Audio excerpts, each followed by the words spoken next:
Welcome to చిన్నారి కథలు. ఈ రోజు మనం మరో మంచి కథ చెప్పుకుందామా?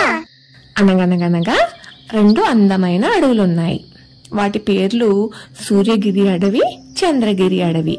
ఈ రెండు అడవులు కూడా ప్రక్క పక్కనే ఉండేవి.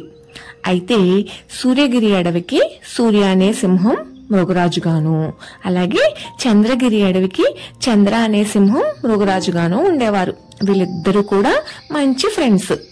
వీళ్ళు తమ తమ అడవుల్లోని జంతువులన్నింటికి ఎలాంటి ప్రమాదం జరగకుండా కాపాడుకునేవారు. ఒకరోజు ఎక్కడి నుంచి వచ్చిందో కాని ఓ గుంటనక్క ఆ ప్రాంతానికి వచ్చింది. అక్కడ ఎవ్వరూ దాన్ని పట్టించుకోకపోవడంతో దానికి ఒక దుర్బుద్ధి పుట్టింది. అదేంటంటే ఆ రెండు సింహాల మధ్య గొడవ పెట్టాలి అని నిర్ణయించుకుంది.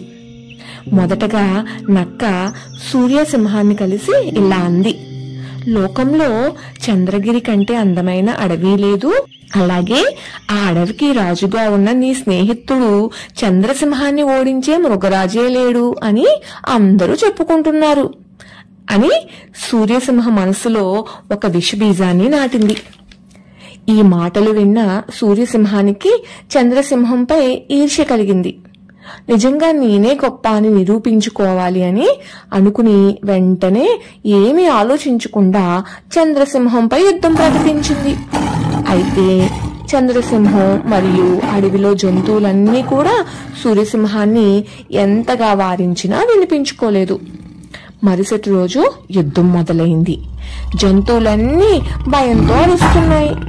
దూరంగా కూర్చున్న నక్కేమో వేడుకగా చూస్తూ నవ్వుతూ ఉంది. సింహాలేమో గాయాలై రక్తం కారుతున్నా యుద్ధం ఆపడం లేదు. కాసేపటికే అలసిపోయాయి. సరిగ్గా అప్పుడే ఒక ఏనుగు వచ్చి ఇలా చెప్పింది, మీరు మంచి స్నేహితులు, అలాంటిది ఎక్కడి నుండో వచ్చిన ఈ గుంటనక్క మాటలు విని మిమ్మల్ని మీరు కష్టపెట్టుకుంటున్నారు. మీ దగ్గర ఎంత ఖండబలం ఉన్నా బుద్ధి బలంలో మాత్రం ఓడిపోయారు. ఎవరో ఏదో అన్నారని ప్రతిసారి మనల్ని మనం నిరూపించుకోవాలని తొందరపాటు నిర్ణయాలు తీసుకోకూడదు అని చెప్పింది. ఈ మాటలు విన్న సూర్యసింహానికి జ్ఞానోదయమైంది.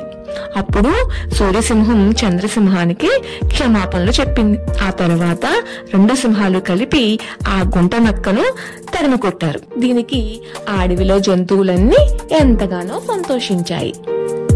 కథ విన్నారుగా పిల్లలు? ఈ కథ వల్ల మీకేం అర్థమైంది?